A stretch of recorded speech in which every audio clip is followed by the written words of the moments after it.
Hello, hello guys, how are you doing? Welcome on Thursday. Whoa, so many penguins. Hopefully it doesn't mean that you're very, very sad, Lily. But quite an impressive pyramid on the other hand. Quite impressive. Thank you for the follow. Haha, young penguin, that's your name. Nice. Today we're gonna go do recap as usual of week 3. If we have time, we're gonna do some key analysis, but I don't think we will have time, honestly. We will see. Yeah. I don't know to be happy or sad. I don't know to be happy or sad. Apparently I broke verse. I don't understand what it means. Alright. So from the biggest news, we reached the end of the season for Tourney to Queen because we had only 4 players, meaning we had only 3 rounds, and the winner is Vieredin, if you guys... yeah, I have to do the official announcement today, but Vieredin won the tournament. Second place went to Kagorilla, third place to Monsterago, and Tokyo Peach. Unfortunately detronized. Yeah, I mean, with those handicap, it's of course very, very difficult to win games. If it was equal, it would be a different story. So this is why I thought maybe we can make a discussion of what format should it have in the future. Does this make sense? Maybe like with this amount of players, we should give only the prize for the first player and so on. This is something I would like to think about and to discuss on our Discord perhaps. But yeah, let's see how exactly Vieredin won Bishop handicap against Rebecca, because this is quite interesting, I believe. This is what secured her the title, right?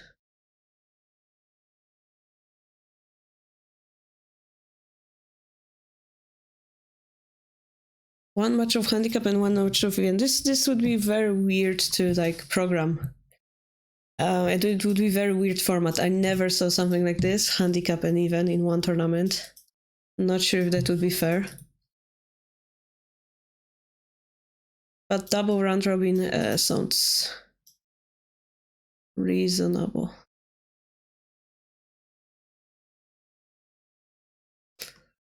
Yeah, and then there is a thing that we have stronger players and weaker players, so then should we keep the handicap or not to make it equal, right? So this is like another story.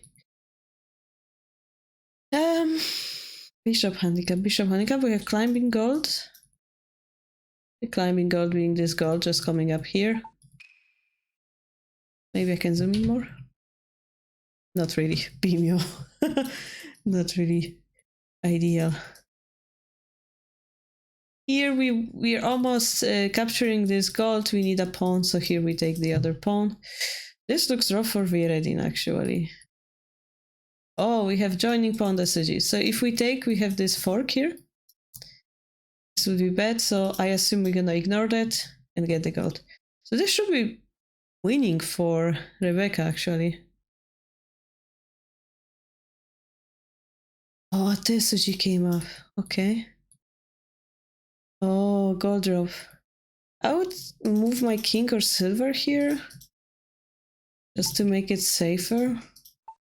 Even this gold, like this gold doesn't need to be here. But using the gold like this, I see, it goes there anyway. Wow, this is a really nice strategy from Vieredin here. Really nice, actually.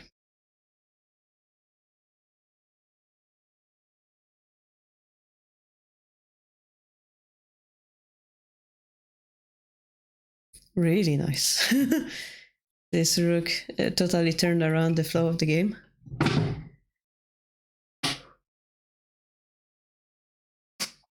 Yeah, but this is hard for me as an organizer to predict whenever the handicap is too big or too small. You can only base it on the rating.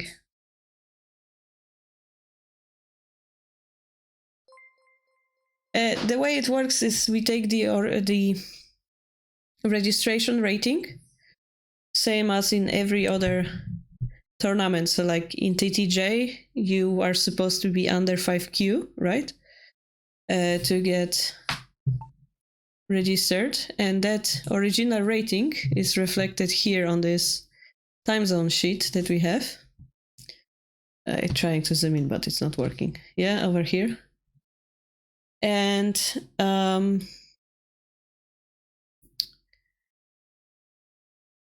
generally speaking, if I were to adjust it for everyone, and there is 74 people, like this is something I cannot do, right? So we minimize the work by taking the rating you had on the day of the end of the registration. I go through all those links at the last day of registration, and I put the most actual rating, and then we base it on that, right? So if you registered with rating here that was too low, well, that's your occasion to like prove that you're stronger, kinda. Yes, you can argue that, well, it's not fair. This is maximum rating, by the way. This is not current. I said current, but this is the maximum rating. So it should reflect the maximum of your skill, technically. For some people, this is not fair because they used to be strong, and for example, then they're placed lower. Like they used to be lucky and like they pumped it up, or like they had temporary rating and they got to the other tournament. So sometimes it works the other direction as well. They got too high in the tournament. Sometimes it works the other way, like Vieredin suddenly got stronger recently and it's not reflected yet. So this tournament, I mean, the target of this tournament is so that you guys have opportunity to play a lot of games and find out how really strong you are. It's like the main premise of this tournament, honestly.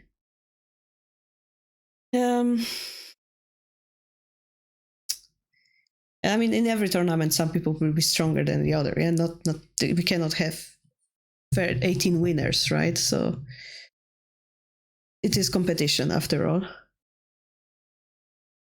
The TTQ is a little bit different because we have that handicap system, which makes it supposed to make it more equal. But I have to ask myself question what I exactly want this tournament to be.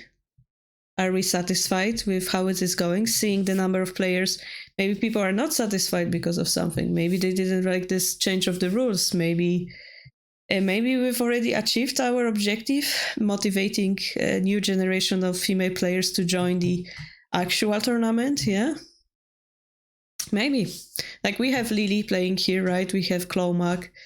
We have Vieredin, and Vieredin was, Vieredin and Rebecca are getting stronger and stronger. So I guess we achieved something by doing this tournament, but is this the correct format? Yeah, that's the question we have to ask ourselves. I cannot correct it. Yeah. Like, is it fun? I guess the main question is it fun for you guys to play handicap games? That's the number one question for me. And then the second question is it achieving the objectives that we had? And if it's fun, it should. Yeah? Okay, enough of rant. Konnichiwa, Nora. Thank you for the follow, Vera.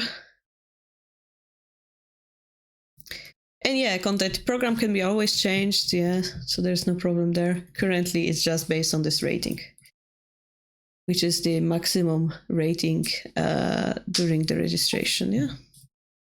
Okay, how do we deal with this? I'm just curious because this looks really good for Rebecca, but now I'm doubting myself. Yeah, this would need some tricky play, but I don't think gold drop is the correct answer because here now we have no defense against this, right? So might have been a little bit of mistake on Rebecca's part. Yeah, like for example, we could have moved and then dropped it here to make it more secure or something like this. Yeah. Now we're going into big fight. Big fight, and the bishop gets active. Suddenly the advantage that we have is, yeah, lowering. This pawn promotion looks deadly.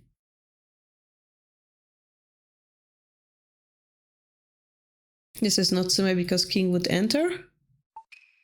Would it be? No, silver drop. Runs knight This looks sumish though. I mean, this looks sumish, right? Maybe we already missed one here.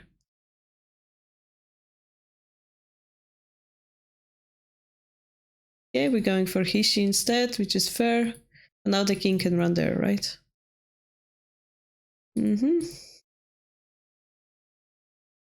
Rebecca going for the final attack here. Is very painful. The king looks very surrounded, but there is nothing we can do. So the question is also, is this a checkmate or not? And might not be yet, so we could have... Okay, if we give them a knight, that's nasty, I guess. Like, if this isn't a checkmate, like maybe we could have approached it a little bit slower. I'm not sure because the bishop is here as well. Sumish, yeah, that's my favorite. Like, for example, if we set up a Hishi here, and this isn't Tsume, we're gonna win, right? So the question is this Tsume or not?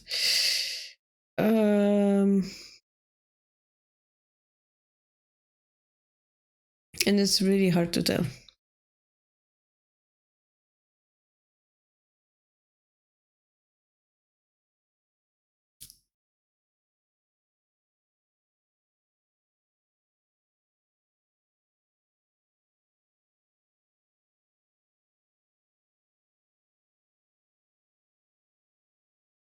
Like, we have many moves. For example, if we were to do this, this would lead to a mate, right?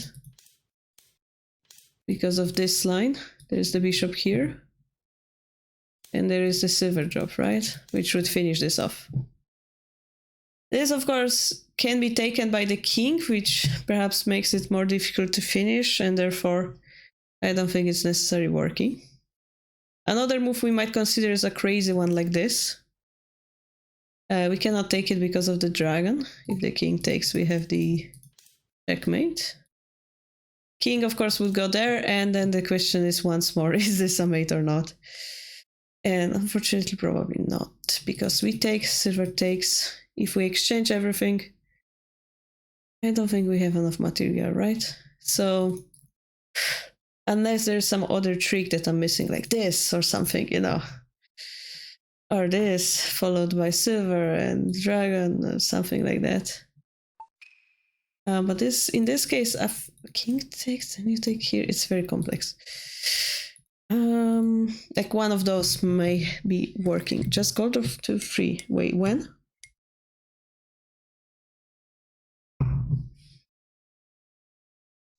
After silver, there is a pawn takes. After takes, silver takes, drop. We take everything. And I don't see how we continue. Yeah.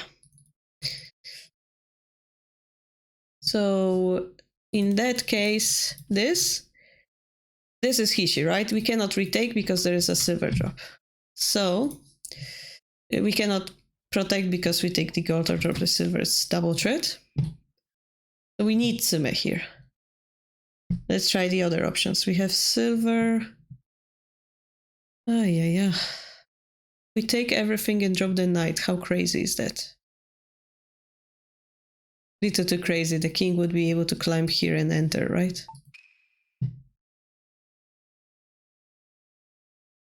Taking this also looks...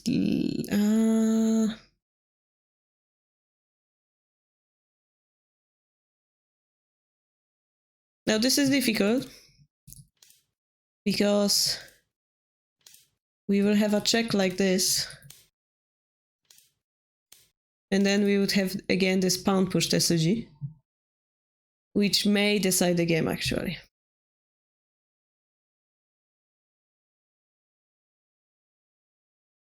If we run, there's a silver. If we take, the dragon just comes here. If we go here,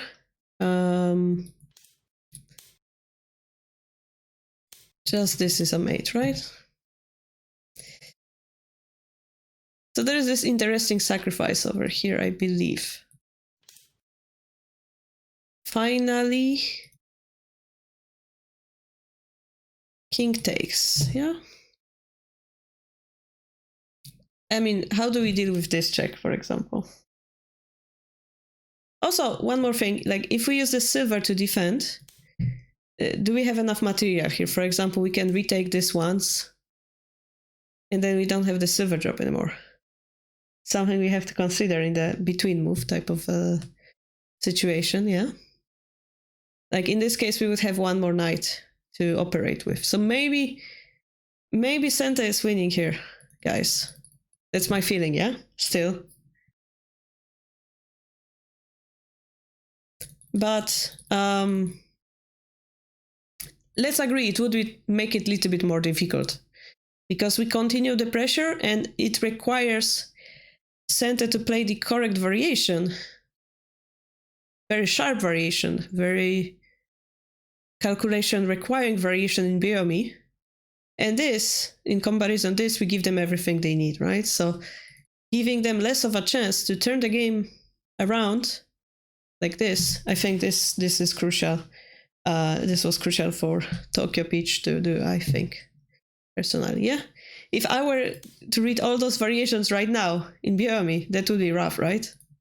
But this is the situation you want to create when you're losing. Like here, let's say Gota is losing. This is exactly the type of complication you want to give to your opponent so that they struggle for the answer, yeah? Like this. Here, actually, I noticed there's a dragon here. So that doesn't work. So maybe this is winning after all. I was totally missing this, guys. How can I be missing that? But maybe, actually, this is winning for God. Considering that there's a literal dragon over there. My bad. I was concentrating on this and on this, forgetting literally there's a dragon here. All right. So yeah, scratch everything I said. Maybe actually Gota is winning here because of this dragon's powerful defense. Yep. Yeah. Can start bishop sacrifice. You mean this one, yeah? But how do we continue? How do we continue? How do we continue? We have only 3 generals, meaning if we want to continue checking, we have to sacrifice one. We're left with 2 generals, and king is 3 rows away from the edge. So we're missing one just because of that premise. Yep. Just because if we drop, look, we're missing 1 general, yeah? 2 generals for 3 rows, that's not enough.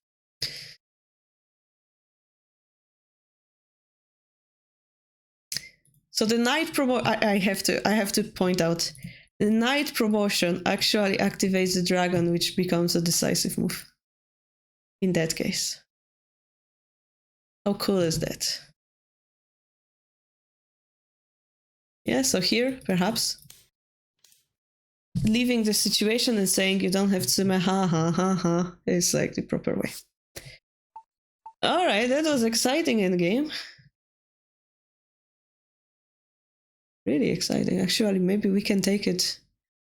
Maybe I will leave this game and talk about this in tips for beginners video. This is really interesting showcase video. Anyway, so with this game, we already won the title. And Tourney to Queen concluded for Season 7. Let's see what's happening elsewhere. We have Tourney to King.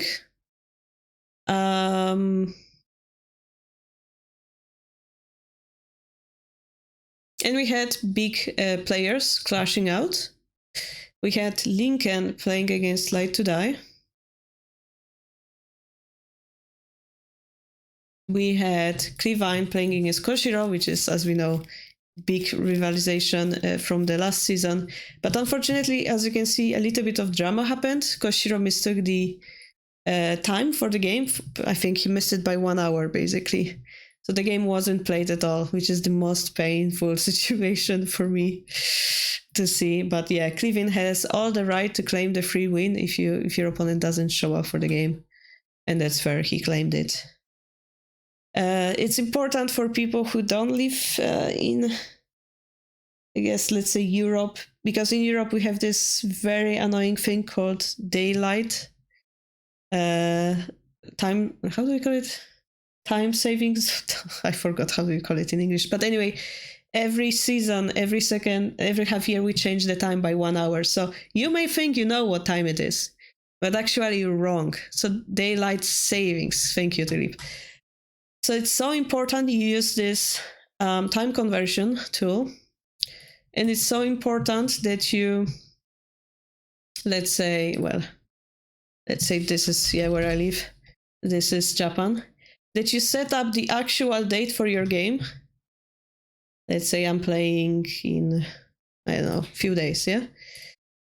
So that it reflects the time and it reflects the date. Because sometimes turns out, yeah, in Japan, it might be the next day already. Yeah, if we put this later. Here I think, oh, it's Monday, but actually in Japan it's Tuesday. So we all have to be aware of this, yeah, how the world clock works. I know it's annoying, but this tool is so great for that reason. I might have to make a video about that, actually. There is this super cool side tool as well, which allows you to show, I don't know, like this. It shows you the whole timetable of, like, you can choose the green time that's good for both players. I find this tool also very useful. It's called Meeting Planner. But anyway, yeah, you as an international tournament participant, you have to unfortunately get used to those tools, sadly. I mean, you think it's sad, right? You think it's sad that we have to do it, but think about it. How amazing it is you can play against people from around the world without actually meeting them face to face. It's a small price to pay in exchange. Okay, too much philosophy. The game didn't happen, which was sad. That's, I guess, the point here. All right, so definitely I'm gonna take a look at Lincoln versus Light to Die. I think he sent it to analyze this as well. We're gonna check Melkor versus Muse and Lily versus Telmarch. I mean, this is TTK. Those games take 30 minutes thinking time per player. Those are the highest quality games we have. We have to watch them, right?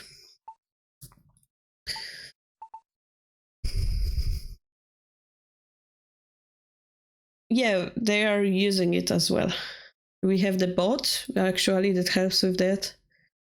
The people use it. So I don't know, how can you mistake? Maybe something happened. You know, sometimes people come up with excuses like, oh, I forgot, but actually something private happened. So you never know. We have a Bishop Exchange. Lincoln is getting so much stronger recently. Like, he beat all of the, like, it's his first time in TTK, and he beat all of those strong players, right? So far. This move is interesting.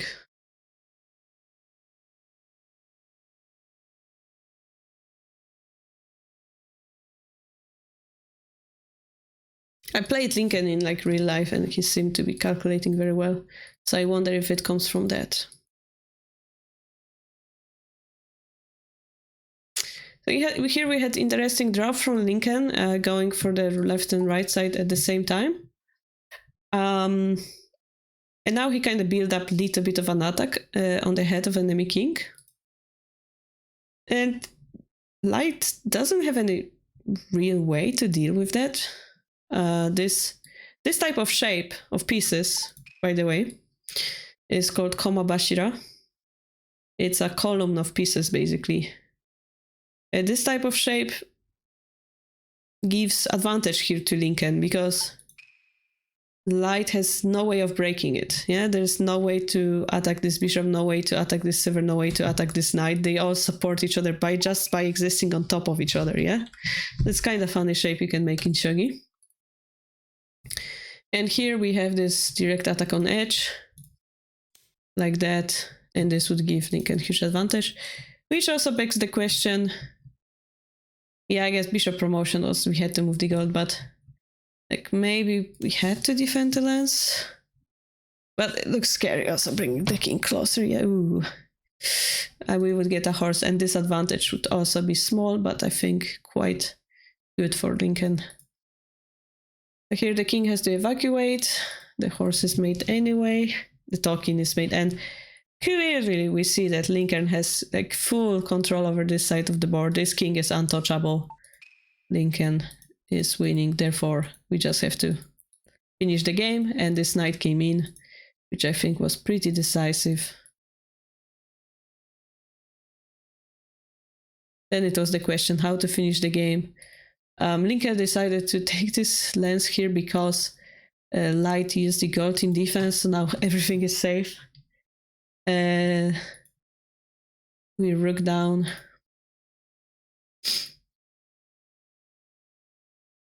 The dragon comes back, and this was over. Very, very quick one-sided game again.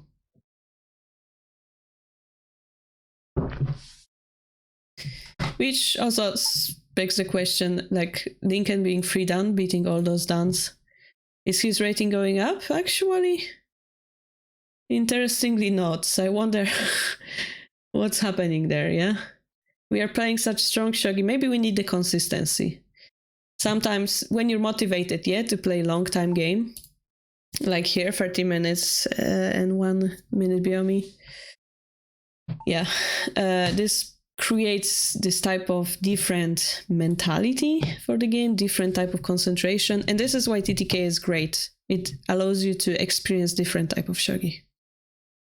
So this is why I told Lily it was a great idea for you to join it like that, and Melkor and Lincoln, yeah. Perhaps people who are a little bit lower rank to experience that new type of shogi, yeah. Different type of feeling. If you go to a dojo and you play a game without a clock, it's totally more relaxing. Well, it's still like tough competition, but totally different experience because you take as much time as you need. And there's no excuses. No excuse of, oh, I was in Biomi, oh, I played too fast. No, you had all the time you needed. What are you doing? Yeah, to ask yourself. So usually my feeling is this Anaguma, Ibisha Anaguma is doing great because they like move the bishop to the main diagonal here. And Ion is attacking, which is surprisingly... Like I would drop the pawn and laugh because now my bishop is looking at the enemy pieces. But Melkor took a different approach, which is more like I'm gonna capture a silver. More direct threat, but also it blocks the bishop, right? So taking all this into account, Ion countered on the bishop's head. And the idea is that we drop the pawn and then counter on this line. It's unacceptable, so a chaos ensured. So because chaos ensured, maybe this was risky for Melkor.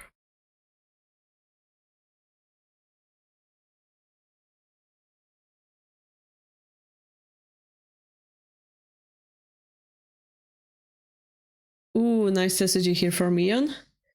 So the bishop is looking at the gold, and we push this pawn. So now, of course, if we take it with any piece, this gold will lose its defender. Another piece than the rook. Here it is a little bit tricky because we do lose the defender, but we would be able to regain the control. So I think this was an option for Melkor. And if the rook takes, we have this fork, which is the worst case scenario, I think. I would, yeah, we played here, but I would consider taking with the bishop. Ah, maybe this fork here. Yeah, that fork. So yeah, all the options are bad. All the options are bad here. So this is why this pawn push is such a titanic move here. I really like it. I really like it. We go more aggressive line. Double Anaguma rush is happening. But Eon has the initiative, and initiative is everything in Anaguma games. Here, instead of taking and releasing the pressure, we try to create more pressure. We try to take a pivotal point right next to enemy king. Okay, eventually we give it up and harass the dragon, which leads to Eon showing off. Amazing. Which leads to a Hishi. This is Hishi. Beautiful drop over here. Wow. Eon really shows his best here. So if we take it, the escape route for the king is gone, and suddenly we have a mate. If we were to do it simply, as we said, the king will escape, right? Knight cannot be taken, knight is protecting here. You know, it would be slower to go there. It would work. But, I mean, this is cool. This is cool. Attacking the head of the king, ensuring that this check is possible. No, and also threatening checkmate on 2-1. Very beautiful move to finish the game with. So I think Melkor took some risk in the beginning. Eon also took the risk by opening this big diagonal. But in the end, Eon won the brawl with this beautiful TTSeries pound push. 6-4. Yeah, really nice. All right, Lily, let's take a look at your game.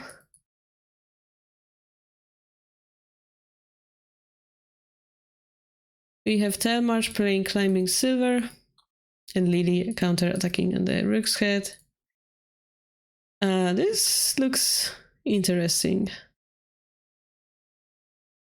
Lily used this silver to activate it like the temple. And the idea will be to create a promoted piece over here. And next, hunt for some bishop drop, right? Telmarch here made a mistake, actually. I don't know if you know, Lily. The correct move was to drop the bishop here, according to the computer, to address the issue slowly. And this bishop drop didn't work, actually, because of silver drop, apparently. The silver drop protects this silver, of course, and we are forced to take here. The rook comes in, but this silver existence also helps us protect our king. It's pretty nice, I thought.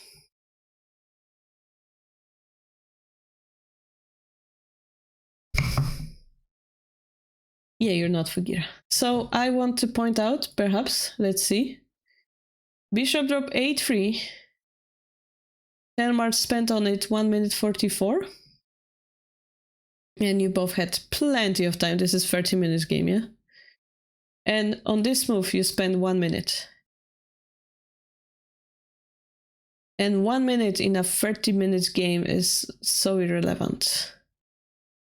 If you see a move like this feels awkward, right? This feels like risky. This feels like if you make a mistake, they're gonna take advantage of it. So this is exactly when you wanna take your time. Well, even best, like here would be nice to take your time before like going for this attack. But once you see this move, definitely this is the last important bastion, the last important place where you should take your time, because the next move, literally the next move is gonna decide the outcome. If not the outcome of the game, at least the flow of the rest of the game. So as you said, pound drop leaves you in Fugire. We should consider the long range repercussions of that right now. I would even use like 10 minutes, 20 minutes here, and I wouldn't feel ashamed. Because I feel this move is very important here. Very risky for both sides. I wanna weight my risk, yeah? 1 minute is kinda unacceptable here. And here, Telmarch defends. Telmarch had a better move here, I think, according to the computer. I don't know if it was silver drop or something like that. Silver drop, there was some other move he could have made instead, which was very risky, but he ended up defending, chasing your silver away, and slowing down.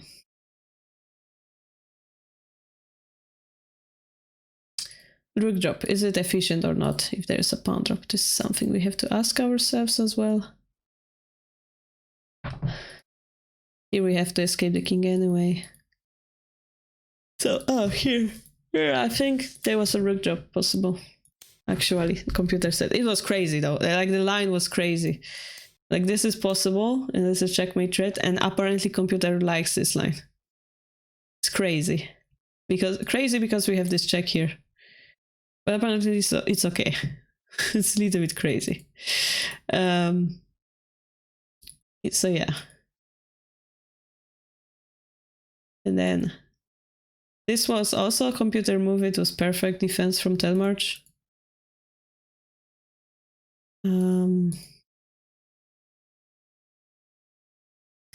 And here he had better defense, which was silver drop here, so that those two guys are defending each other instead of king being overburdened with defending this silver, which you countered very nicely here.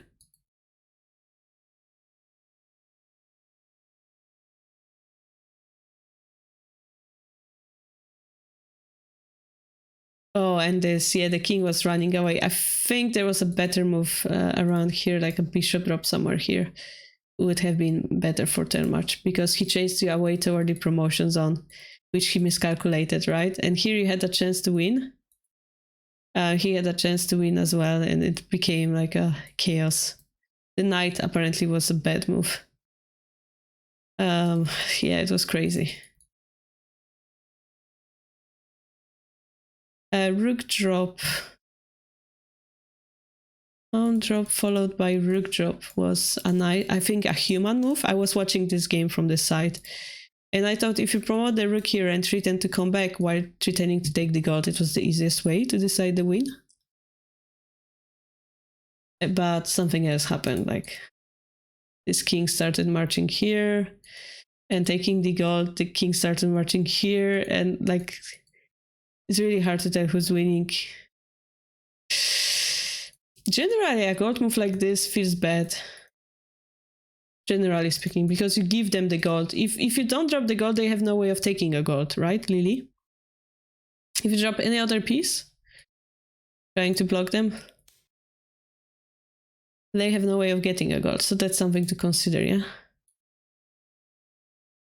But sure, we're trying, and then turned out, I think you had some winning, but Telmarch, I was explaining that you had some winning possibilities, but I don't remember. Anyway, I still see like small mistakes, like tactical. I know you're very tactically oriented, so it's kind of silly to see you're making like those tactical mistakes. You have good understanding of the flow of the game, of the tempo, but sometimes you lack of the patience of calculating it all out. So if you could take more notice into that and give yourself just 30 more seconds to think about line, I think you would benefit greatly from that, Lily. Yeah, and always, I know I know you're like the smartest in your class, but always assume your Shogi opponent is at least as smart as you. And if you assume they're smarter, you will do your best to outsmart them. So it's my advice, assume they're smarter than you, even though they're not, even though like perhaps they're weaker, whatever, like they're 5Q. Always assume they're smarter than you so that you can give your best. So that in future, if you face a really strong opponent with the same mentality, you can outplay them. That's my advice. That's something I've been doing myself as well. Like always 100% motivation. So yeah, we had Lincoln right on top of the table here with 1 point lead over the other players. But yep, it's not like he has super advantage. People are creeping behind him. Still many things can happen. All right, let's take a look at Tourney to Masters. We have currently 4 people with 3 points, which is Dudu, Kambui, Rida, and Vieridin. We already got a buy point this round, so it's kind of meaningful in a way. We have Rida, we have Dudu doing his best. Dudu actually being so much in front is quite interesting. Kambui is a Brazilian player. I don't know much about Rida. We all know Rida. Well, let's check those two games, shall we? Like Dudu's. Let's see how he improved.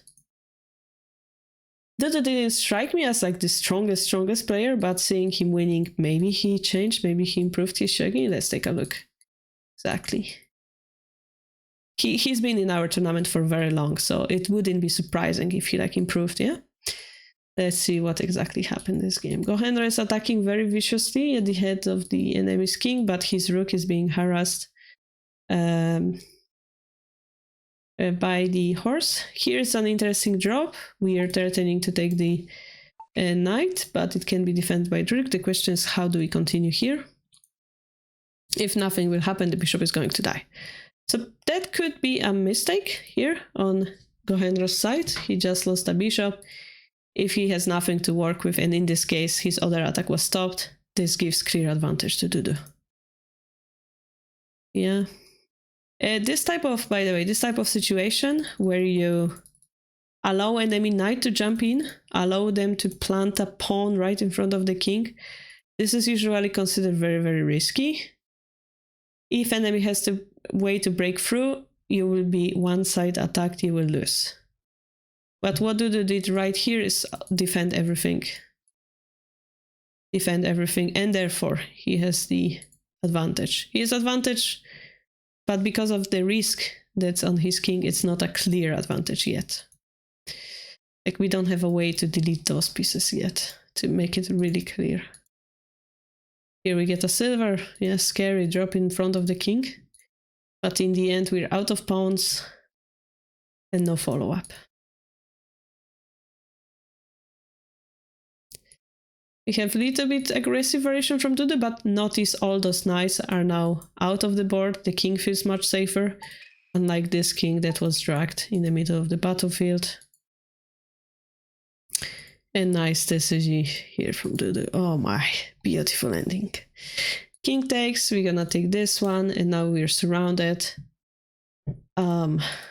Simple general drop here. We'll finish the king off.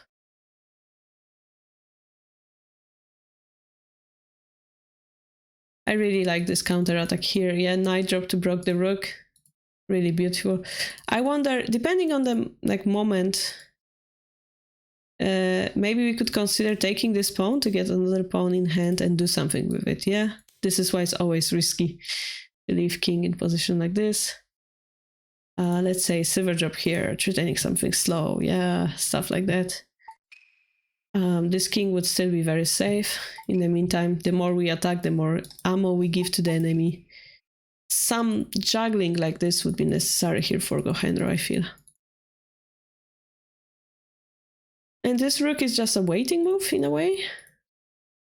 So I'm not sure if here we had a better move to follow up with. For example, we could have considered using this pawn somewhere else. I'm not like a specialist of this opening. Silver takes is also a possibility instead of knight takes. Give it more power. I think in most cases we rather extend this pawn so that when the knight comes here, whether you sacrifice this pawn or not, like this rook is able to sabaki. I think I've seen more lines like this actually. And then the knight is able to jump here, or the bishop is able to jump here. I feel it's more proper like that. In the game, this rook wasn't really active.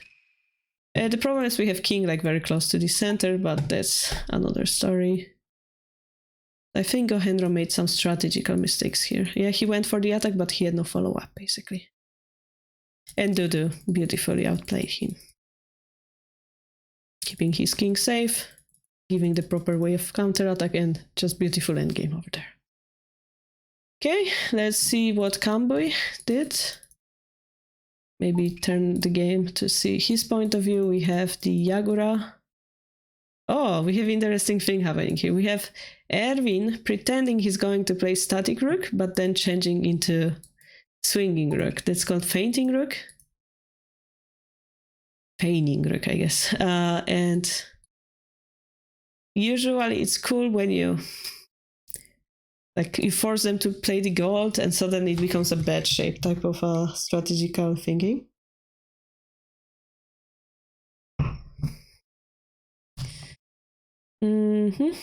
I don't understand this move.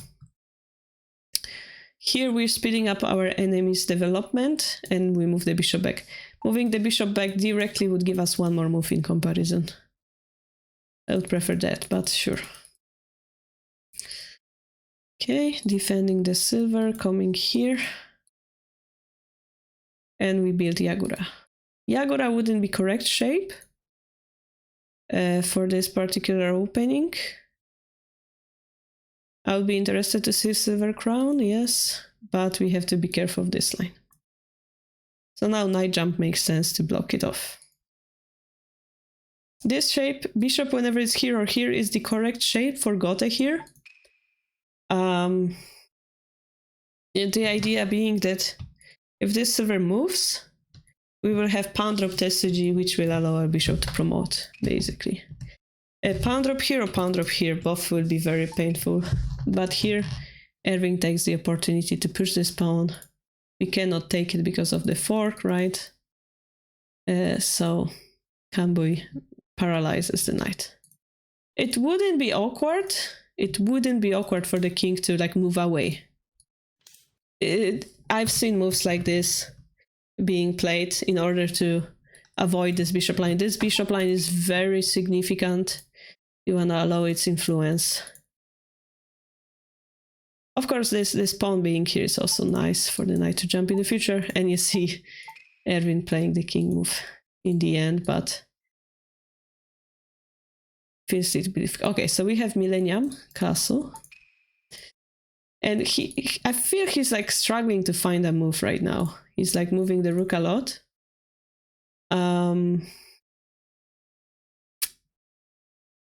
I could consider going in the center as the most aggressive one. In that case, I would maybe even leave the king here. But then the issue I would have to deal with is this fork over here, so we would have to move the rook once, which doesn't solve the issue because a pawn drop will arrive at the same position somewhere along the line. It's just quite interesting position.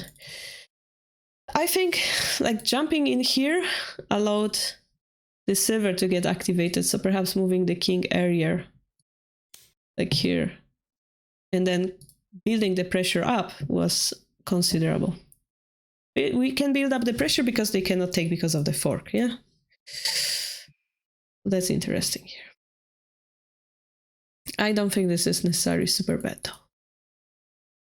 But if we're struggling, maybe keeping the pressure was good. So now we weakened our position and activated our silvers, enemy silver, opponent silvers. This is very bad outcome for us. Now they have a pressure, right? Exactly. So now we're gonna struggle. Now they have our castle is inexistent right now. Just within those few moves, right? Just because we pushed this pawn. This happened. Pushing the pawn activates the bishop, activated the silver. It wasn't good.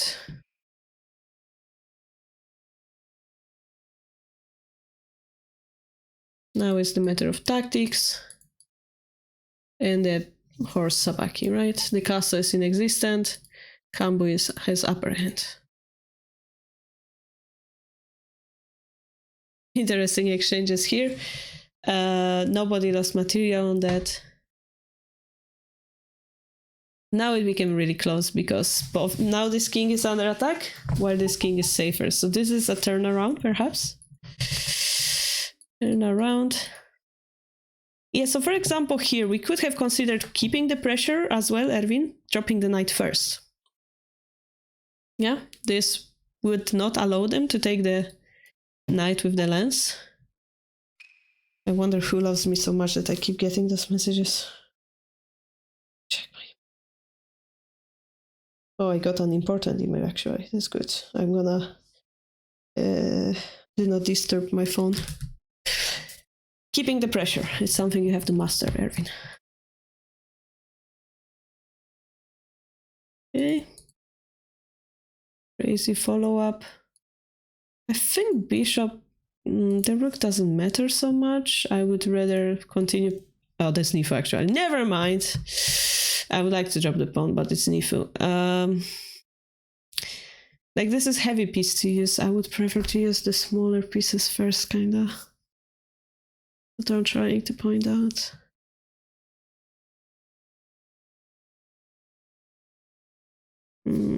Also, I'm not really sure why we didn't take this pawn.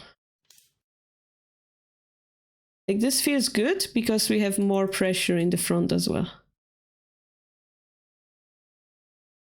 And they don't have this vanguard pawn, like this pivotal piece, yeah? Here, if they have a gold, they forking 2 pieces suddenly. So limits their counter-attacking options if you take this. And creating this piece column that we talked about a few games before.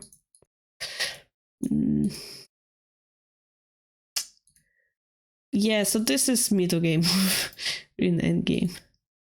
That's how it feels. Now we're going end game, even though we... yeah. This feels bad because... yeah, and the pound promotion exists also because of that. We have to continue with the pressure, I think. Again. If we do that, look what happens. Look what happened here. We give them a silver. We give them a gold. So they have 2 more pieces to checkmate our king with.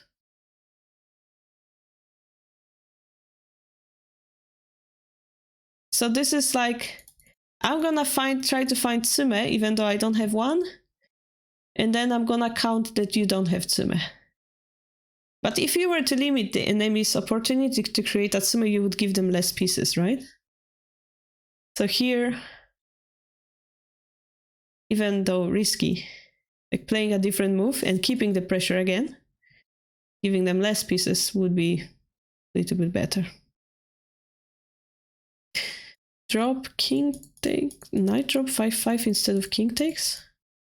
Knight drop 5-5 is here, 5-4. Yeah, but again, we give them more pieces, right? In a way. Anyway, they can run here. Yeah, maybe you can... Yeah, maybe that's... Like, at worst, they're gonna get 1 more piece. Probably better, though, yeah. Because you continue the pressure here, right?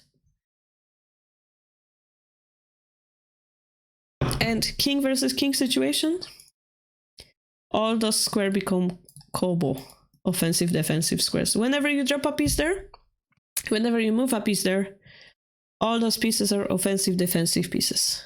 All those become double strong than if you were to move this rook, for example. Yeah, this would be one meaning. As you said, knight drop. Suddenly, gold takes becomes defensive because it covers the square, and offensive because it covers the same squares.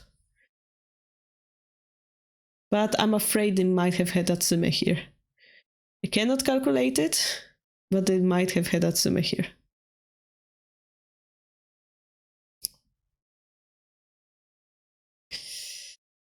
Just at a glance, yeah, because you gave them so many pieces. Of course, if that complicates the game, that was the proper way to play. Even if you're losing, if that complicates the game, that's the proper way to play.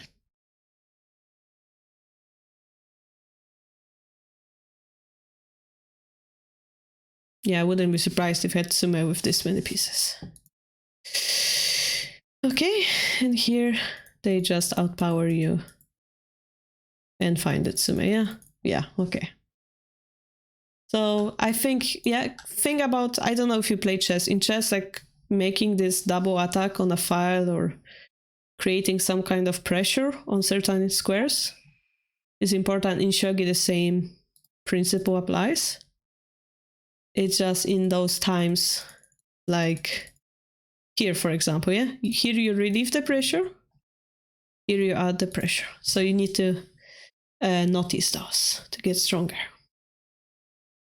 But Kamboy, yeah, found the Tsume at the end, defended very well. No wonder he has, he's on the top of the chart right now. All right, let's see, Tourney to Shodan. We have Music Man on top. Kazimes, even though he lost one game. Huh? Oh, because he has bye. Okay, so this is an exception again. He lost one game, but he won already the next one, so he's 1 point ahead. So he will drop the next turn. If Tutsuki wins, he will have 4 points, and Kazimes will have 3 anyway. So here we have Pudding Dono, who played very strongly, and the Grigole played very strongly. And I think those were our players who were... No, the Grigole is actually... Where are you, the Grigole? From UK, okay. Is it UK? Yeah, it is UK. Tutsuki is from USA. You have to remember. Well, Tutsuki is clearly now leading, but he's coming from like... Yeah, he won against second ranked player. I guess this is interesting. Yeah, next we will have those two players facing each other. So depending on that, a clear lead will come up. Pudding Dono is somewhere like sneaking up from behind here. So let's see what Tutsuki did. And Pudding maybe those 2 games. Oh, we had an amazing game here, Sparka versus Jen.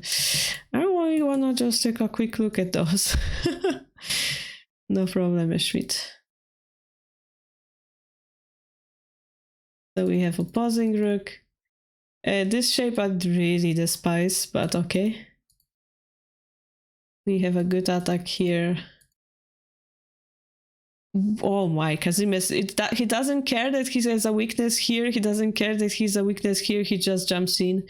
This is gonna surround his king, just those 2 moves surround the king, so this is gonna be not very good. Here, for example, we could have prevented the bishop drop by dropping the bishop first, and then going up with the original attack. Notice that gold protection doesn't help, because of that.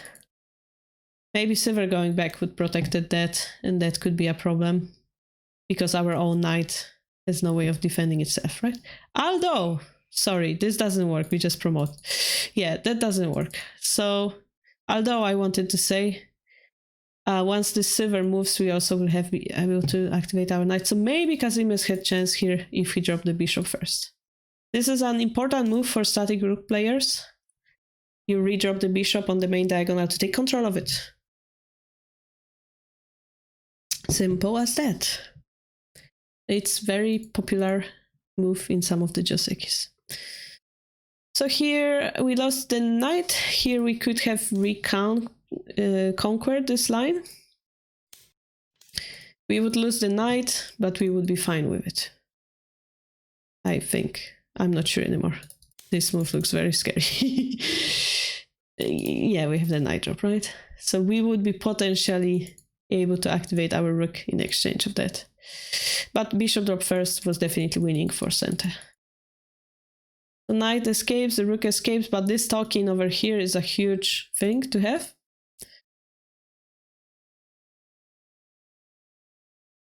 But it's not clear. Not clear. It's not clear because we have this strong talking, but what is clear, this rook drop is so powerful. And now we have bishop, knight, lance, rook, bishop, attacking the king from the side. So this will be unstoppable just by looks of it. And it's the result of us going aggressive, as we said, over-aggressive, giving all the pieces we had without protecting even once.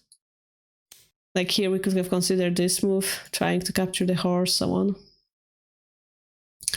It's all gone. Yeah, we're super aggressive.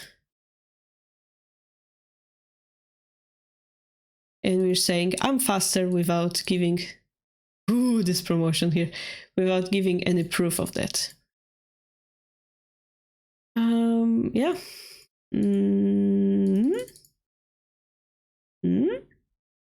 I'm so confused because this looks like Tsume to me, but so speaking of efficiency, if we take this first without giving a bunch of checks, this is faster to win. For the same reason of us just checking and like doing the same thing, just one move faster. Night drop.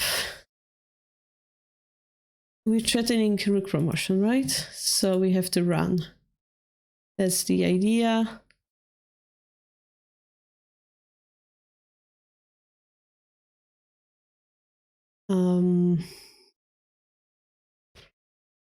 If we really want to speed up, even rook takes would be considerable, but what else? Pound push takes, promotes, runs here.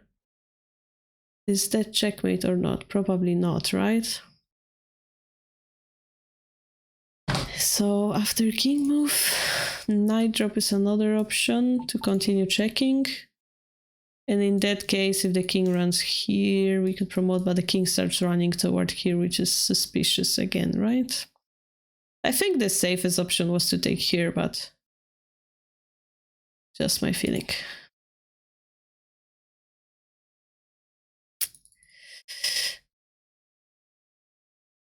Another nasty trick you could have tried is drop this pawn once here to like distract the rook from this diagonal to make this talking slower. And if they run here, you could have dropped the bishop here to like double attack. It's a cool trick you may try in your games. Like not only you concentrate here, but also you notice I see your attack, I'm gonna prevent it type of a deal. Notice they cannot really give us the rook because this king would be even in more danger. Yeah, quite interesting. So basically the idea is if this wasn't decisive enough, maybe we had another move. Anyway, looks decisive enough, it's just a matter of order of moves. Like here we can take the silver and win. This seems so simple. This is so simple. I don't know why we didn't do that. This is so simple. Just take the silver, treat and take the gold next and say bye-bye. Yeah, this would be the fastest way. Okay. This is check, check. To check is to chase. Again, here we could have taken here just to treat and the checkmate. Very slow, but good move. You get pieces, more pieces, and you treat them to take this for free. Take this. This is check, check, check. This is too much, yeah? But it also looks like checkmate. Still. Like the knight drop, like the king makes a full circle and comes back to the same position we had a second ago. I mean, it's working. It's working. I don't know why we lost confidence, like in the middle of it. It was working. So here king started running away, but no, in the end was captured. So yeah, I think Kazumi is a very powerful attacker, but needs to work a little bit about the defense, which is typical for like 4 Qs. Or like 3 Qs. They know the taste of a win, they know how to attack, but they need to learn that, well, sometimes the opponent will know A, how to attack better, B, how to balance their attack with defense better, and therefore your attack will turn out to be too aggressive, like in this case, yeah? We gave them a lot of pieces to counterattack us with. This is not how good shogi is supposed to be played. You're supposed to keep the balance a little bit more. So balance is something that people close to Dan will have to learn. Okay, we have double swinging rook. This is the typical shape. Ishida, we just wasted a little bit of time there. No, we just reacting on this one, but we could have pushed this one directly here. We moved the rook and then we push the pawn, which loses us one move in comparison to push the pawn directly, yeah? I found that interesting. Oh, maybe because the rook moved, that's why, right? Because now we're attacking the silver, so that was the plan. Okay. Here, if we're really aggressive players, we would go like this, but I don't think that's 100% working. Although it's very interesting because we actually can defend our camp like that.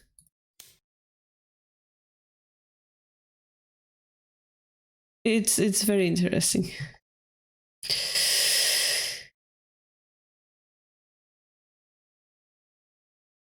This bishop, knight, rook, lance attack is very powerful on the edge. I wouldn't know how to stop it. This is clear advantage to Gote. Clear advantage. No! No! No! Why? I was like, I wanted to compliment this person. You went back and you threatening pound drop next. Whoa, very nice. You just slow down and you're going for this reliable attack. And then under the smallest hint of pressure, they sacrifice the bishop. Oh my gosh, just go back. Just go back, you're fine. You're fine, just drop the pawn, it's fine. Yeah, Rico, probably that's why. This is why I don't feel bad if I even like repeat what Hidechi said in his videos. And they don't have to spend months because they have a lot of different resources, right? So no, this is losing suddenly. Just because of that one move, yeah. Yeah, like king escaped. This is slow. So now padding has chance to turn it around. Although it is really still very tricky. Okay, now it's not clear. Now I'm excited. Now I need to know who's going to... Oh, this knight drop. Now I'm gonna know. Ah, that's a mistake. This is not a dragon. Okay, now we know what happened.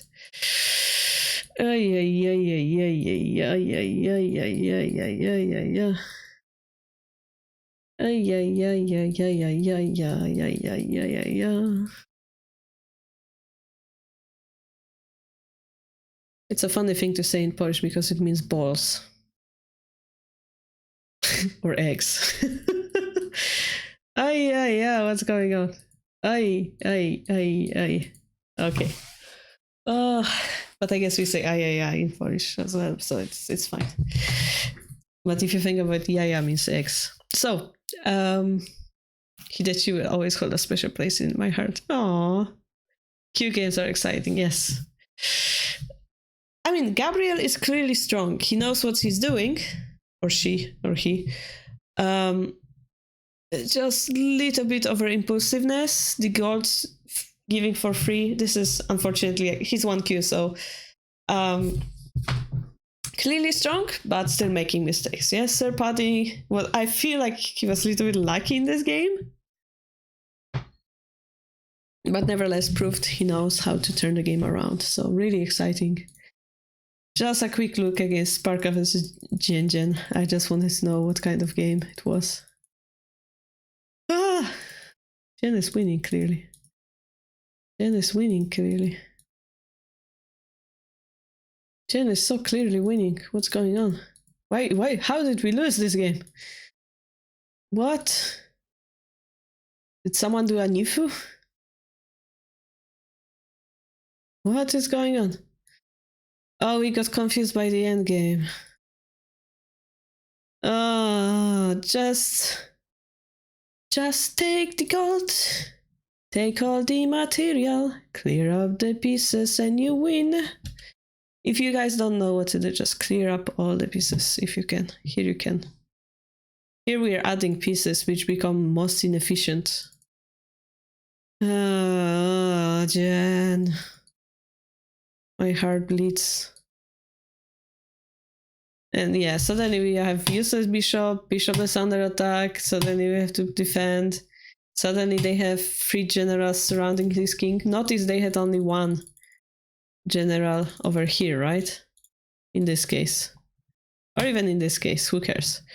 They had only 1 king, one general. Now they had like 5. This is better. Okay, never mind. Next, Jozu. So, how does the table look? we have people with 3 points, 3 of them. We have Ko, Mistia, and Gabes, which those 2 players are playing this round, so that's gonna be interesting. But yeah, okay, so they all played different opponents. I think it's fair if we take a quick look at all of those 3 games. The next opportunity is after this season, which is it's like every 4 months or every 3 months in this case. So we started on February, so in like 2 months, I guess, young Pengu. In the meantime, we have the weekly Shogi tournament, weekly Shogi ladder. You can train there. If you're under 5Q, we will have a smaller tournament in between. But unfortunately, it's only 3 times per year, yeah, this tournament. Hello, Paulus. Pose. I'm probably totally misspelling your name. I'm so sorry. It's French. It's probably... I have to make a joke. If it's French, it's probably the only letter that isn't written that you are supposed to pronounce. Like OAS, it's probably E or something. Oh, there's Shogi James as well. Yeah, you can try yourself. Climbing silver. But hello. Okay, so this knight will die. Eventually. But bishop drop first. Followed by a pawn drop would be so good. It would be winning immediately. What are we doing? Okay, TTJ. TTJ requires more patience when we did drop the pawn. TTJ is more like, I wonder if they play the winning move type of game. It's not about, oh wow, I didn't think of it. This G7, it's more like, I wonder if they're gonna notice. Like, this move is better. Because if the rook retakes, we have tempo, I think. Although it makes sense, we would be hungry for the rook. Yeah, I mean, it's good. No, don't drop the rook there. Drop the rook in the enemy camp. How did Mistia survive this game, though? Mistia is so losing here.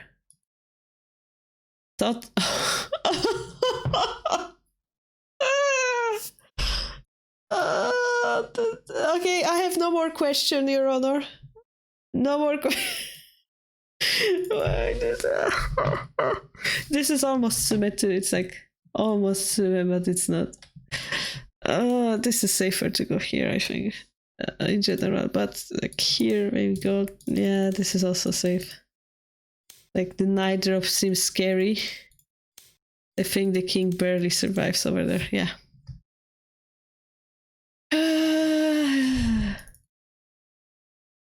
Somebody should make a editing of my video where you compare my reactions of watching TTK games versus TTJ games. I think there is a big discrepancy here. Oh, the night drop. Oh, it's such a basic mistake. The silver drop was a mistake in that case, yeah. We have to either block the rook, which is gonna be risky, or block the bishop, which makes more sense because it's also an attacking move, yeah? Who cares about the lance? Think of your king!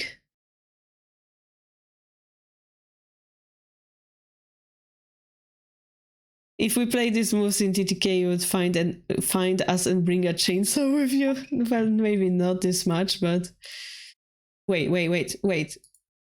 What is this position? What is this position pose? What am I looking at? I know you're in the chat. What is this position? Oh my.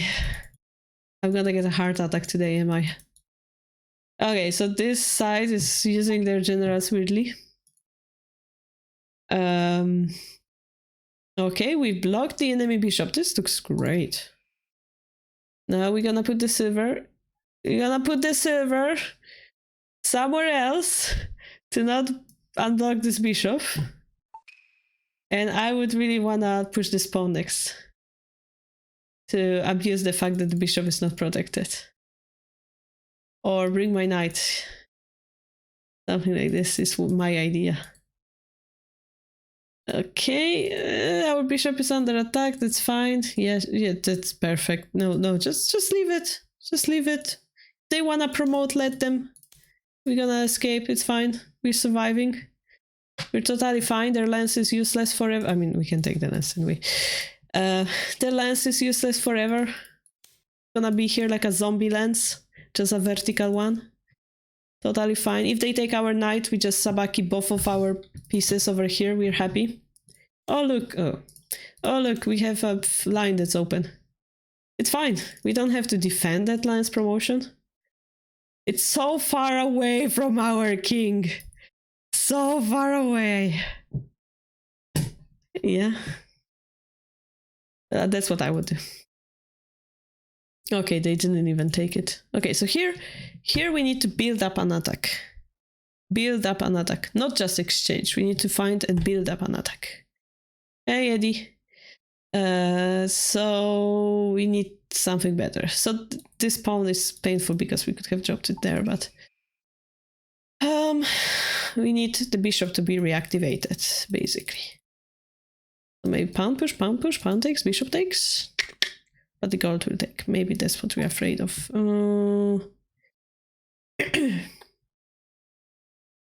We go here, they're gonna push the pawn. We push this, take, and lance drop. That could be interesting. Where do I want a bishop? Maybe just put it here and then put it here and then I'm happy. I mean, it's fair, right? I need to stretch, guys. You have good news? Tell us. Welcome back.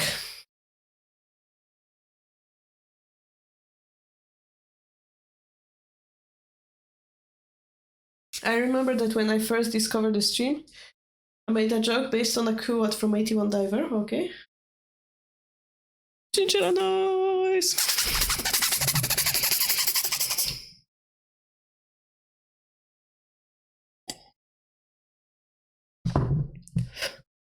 What?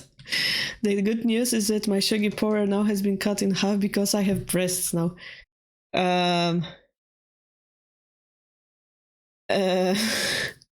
why is it a good news that your Shogi power has been cut in half? If you're happier, then it's good for you. Congratulations.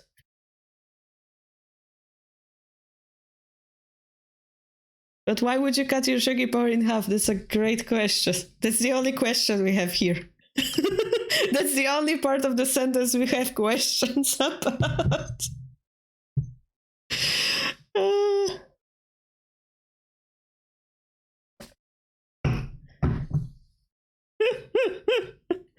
That's how it works in 81 Diver. Is it? I don't remember.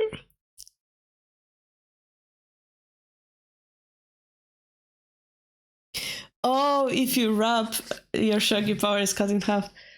Oh, there was that thing. Oh gosh. Okay, suddenly not very family-friendly stream, but typical for Japanese manga or like anime, there's of course this old perverted, super strong shogi teacher. And our main character is in love of a shogi maid. Well, the maid is actually like super strong lady playing shogi.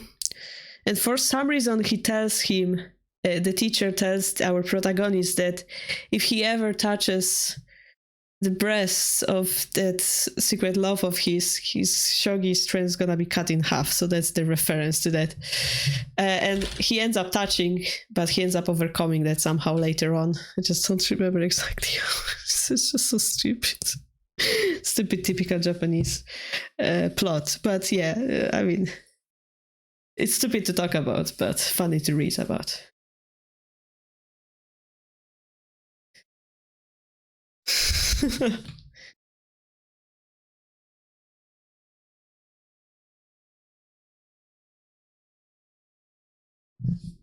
HRT, hormone replacement therapy. Okay. If I grow, of course I'm going to... At very least, my endocrinologist tells me that I need to check for unusual growth. Yeah. I mean, cancer is no joke, yeah. And yeah, congratulations. Funny enough, you're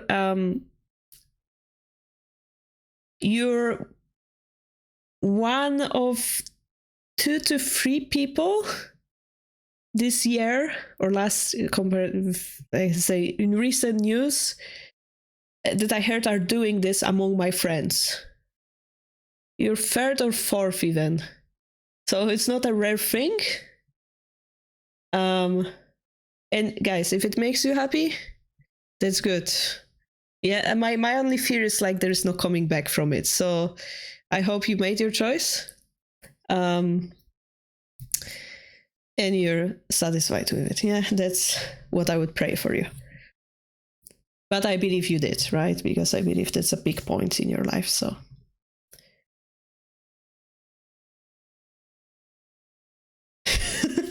I'm being left behind, yeah. Surprisingly, I started noticing growth just 1.5 months in, which is really fast compared to what I expected.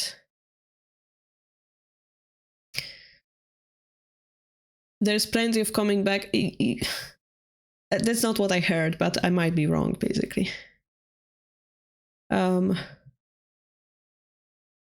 You weren't planning on having children anyway. Okay, in that case, and it doesn't matter much, I guess. But like if you did or something, then there is no coming back, right?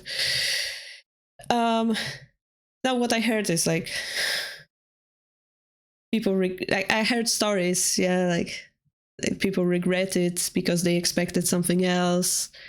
And suddenly they're like less recognized in society because women are generally like looked down upon sometimes, and that's what they experienced and they didn't like it. They were disappointed or something like this. Hope it doesn't happen to you, of course. Of course, because being female requires you to have different types of emotions, hormones. I don't know how it works with periods, for example. Periods are not fun. Yeah. If you were ever to get that, like, they're not fun. So like there are many pluses and minuses, of course. Like I'm talking like choosing a character in RPG right now, but like hopefully, like, because it's not a game, it's life. So hopefully we don't get a reset. Yeah, we have to live with our decisions. So hopefully it's gonna work out for you.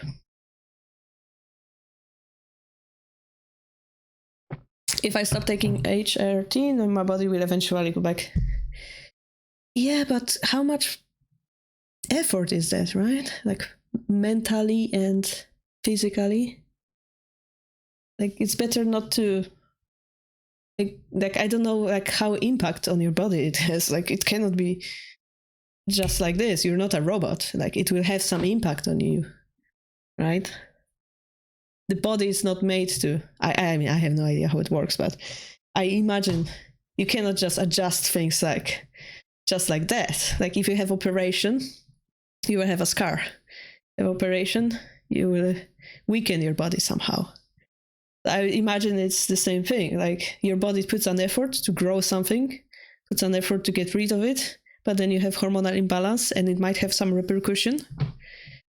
Like you mentioned cancer over there. Like this is the worst repercussion there could be, I'd imagine. I'm not a doctor. I'm imagining stuff. As a woman, we do over-imagine stuff. So I hope you don't have to like damage yourself in the process unnecessarily. Fun fact, it's not really reported in the academic literature, but trans women do get period-like symptoms. They just, yeah, I mean, you have the same hormones, so you're supposed to get PMS, right? PMS is based on hormones, not whenever you bleed or not. Yeah.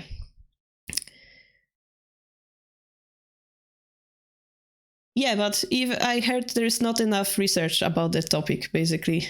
I heard they believe some things will happen, but like it's a recent thing, so they don't have enough evidence on stuff. So I just hope it's not one of those we will see how it goes type of things. And then in 20 years from now, there'll be documentary about how wrong it went, you know. No, I don't mind. I don't feel the urge to like research about this. I have my own pregnancy on my head right now. I have my own stuff to learn about how babies work for now. So I will concentrate on that in my life, yeah. I'm just curious because I have opportunity to speak with you whenever my concerns. Have you heard about this? Is it like totally black magic what I'm saying? I just wanted your opinion on that. But I don't plan on researching that or anything. Like, I can live without it for now.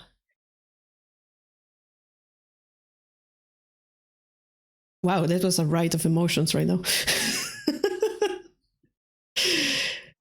Yeah. Thank you, Eddie. Thank you. Anyway, hope you enjoy being yourself. Where were we? Bishop. Bishop. So we're talking about creating pressure today a lot. Guys, never drop the knight like this. This is the second time. It happened last week. Don't drop the bishop like this. Go here. Rook Sabaki. Okay, I guess we don't have the pawns, and the lance is kind of killing us off here. Oh, look, we had a pawn a few seconds ago, but we dropped it here. So again, do we want to relieve the pressure or like bring the bishop here to get that pawn in hand or stuff like this? Something we should consider. Okay, we're trying to activate our bishop. But the problem is the moment we promote, they run away, right, with the rook? Okay, pause. I see you know what you're doing generally as a shogi player, but I see basically, how do you call it? Many inaccuracies. So we know what you're doing, but we're not choosing the most correct moves, basically. Oh, here we're winning totally. How did we lose this? How did we lose this? How did we... No, just promote this. If you get sustained supply of pieces right now, which is gonna take in the silver, that's all we need to win the game, right? All we need. They cannot really defend. We have 2 pieces versus 1. They cannot defend. They drop the silver. We can drop the lance. Keep the pressure, right? We can even drop the lance here maybe in the future. Keep the pressure. Pressure. So now it's easier for them to like escape because they moved away. Okay, and our pressure is gone, right? So we didn't take care of the pressure enough. So maybe here, keep the pressure. Although they can take here and then they can escape, right? So that's not very nice anymore. Yeah, so we allowed them to stick to his defender. Maybe keeping it like this was better, in generally speaking, yeah? Than promoting. Just, as we said, tiny bit better.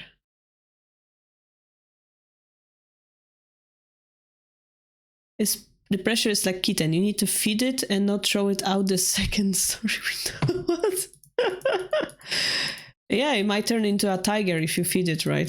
Oh, we gave away the rook. Okay. The end.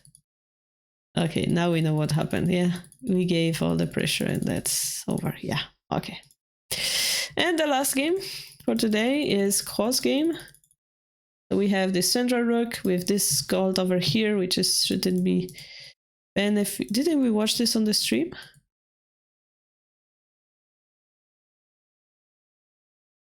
No, this is a little bit similar but different. Okay. So I'm gonna turn it around like this. Ko is defending while attacking, but why the rook went here? This is the most weird move because we know silver exchange is happening and we created a weakness here. So that's weird. Bishop, then they block us, then they do that, then we take, which stabilizes the position, which is nice. The rook is dying, perfect. Is it dying? It's not really dying. I mean, yeah, it's a little bit sketchy. Knight looks good. I mean, this already looks good alone. Like not using the silver to attack the rook. The rook is useless here, it cannot promote, and we counter attack. I think this would be fair to make that move. Now the silver is stuck here. But we do have advantage. Not anymore. maybe the knight jump was better. Okay, yeah, we got the gold back. Usually gold drop like this isn't good because they just take, and then redrop, and then you go back and you lost a move. So here Cole probably was planning to play a different move, like a bishop or a silver over here. So that would be okay. But like generally that move alone is not good. And putting bishop here followed by a silver drop would be more efficient. Like creating the pressure, yeah? We talked about this. Oh, okay, they didn't defend. Win, we won. Nice. Q games. TTJ games. No problem, pawns. Sorry for the delay. Get some food. Get the things growing. And be careful. Be careful. Female have lower metabolism. You cannot eat as much. If you didn't hear about that. I recently noticed how much more my husband is eating than me, and I'm like struggling because I love food, and I'm like, and he's just eating snacks and everything. And I'm like, I have to not gain too much weight. No. But man has higher metabolism. That's what I heard. Because we female are quite fatty for the babies and stuff. Anyway, yep, that concludes that. So then you have like those discussions. Wow. I don't know. I'm talking a lot. Those cases, yeah, I have no knowledge about in general. So it's quite interesting to bump into people like this in our community and learn more about it. It's quite interesting. That's how we learn stuff, right?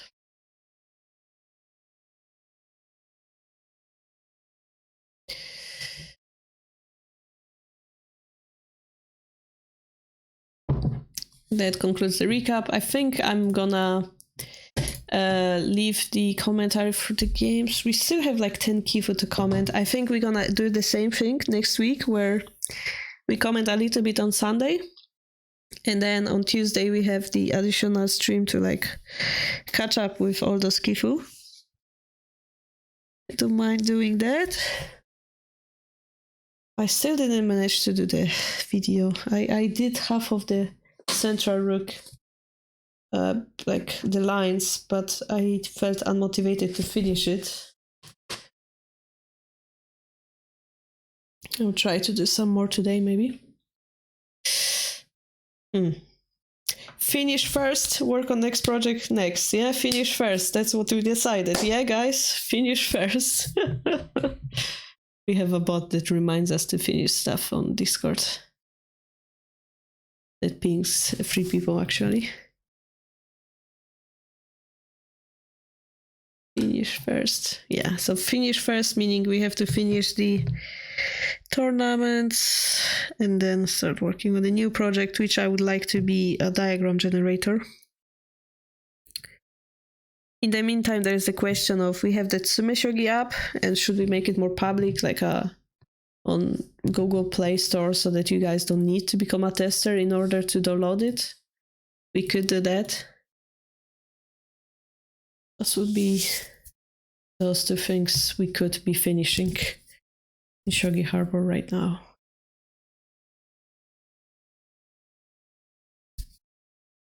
All right. I think that's gonna be all for today.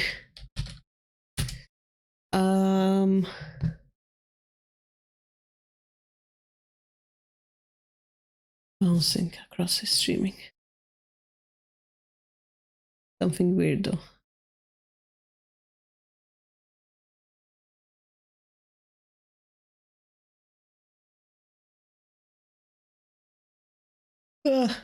I'm sleepy. You have so many of Shogi streams open now. Oh, you're watching the Abema one? there is the longest day, right, going on.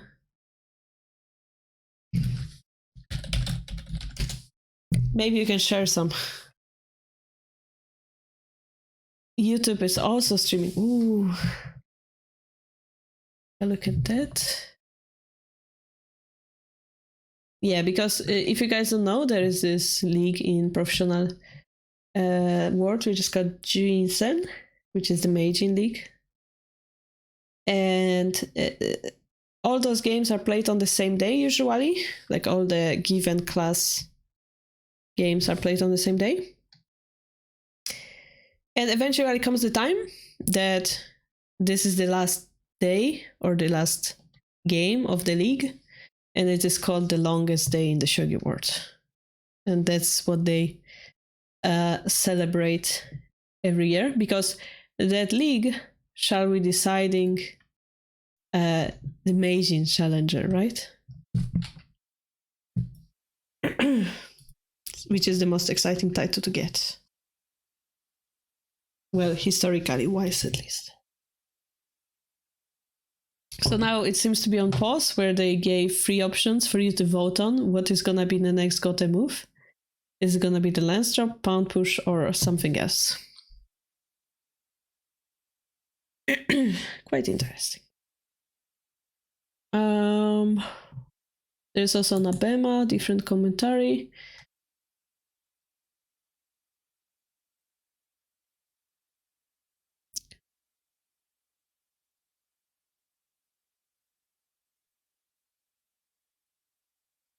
They're talking about food. I guess it's an evening break right now in Japan. Yeah, must be the evening break.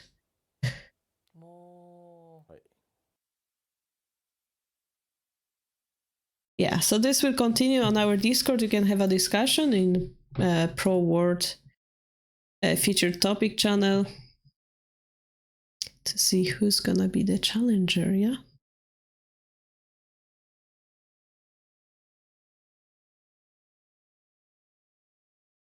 And show you the league so far by the Seiseki.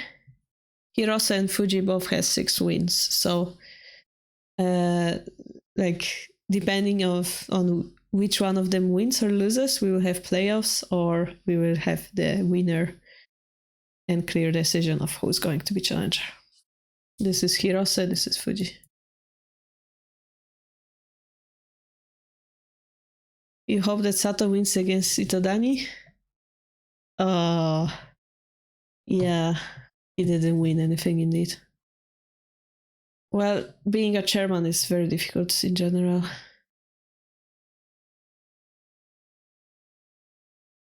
But yeah, we have all the strong players right now. Also, we have the Furibisha player. Yay, Sugai Sensei.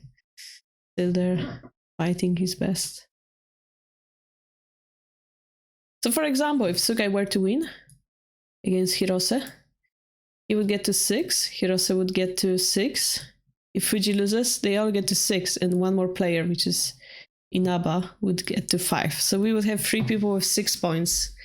And then I think that would lead to playoffs. But then I'm not sure how it works exactly, because Hirose already, like, they each won against each other or lost against each other. So depending on that, different playoffs are necessary, and it's very complex. I have no idea how it works. But something like this. Alright guys, my voice is giving up. I will finish here. I'll see you on the Discord, and I will see you on Saturday, perhaps commenting some of those games live on our pro segment. And hopefully gonna see you on YouTube as well. Okay, they're gonna have playoffs even if they have the same amount of points. Thanks for clarification then.